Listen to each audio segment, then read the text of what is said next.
I pensava, i per què aquesta repressió? Què és el nucli comú, no? Què és la característica, el tret característic d'aquesta repressió? Doncs és l'1 d'octubre.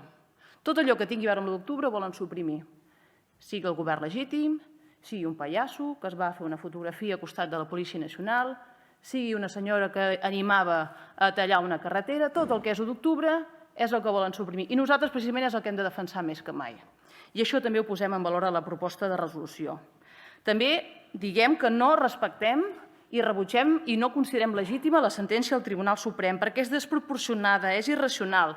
I els juristes coneixem una classificació que és la dels juristes d'Estado. I aquests són els juristes d'Estat que tenim a l'altra magistratura de la Poder Judicial. Per tot això, nosaltres aquesta proposta de resolució que hem treballat, òbviament la votarem a favor i creiem que ens hem de reunir i preparar, i Junts per Catalunya, crec que els diputats i diputades de Junts per Catalunya tenen aquest compromís tots de trobar aquesta estratègia conjunta per avançar.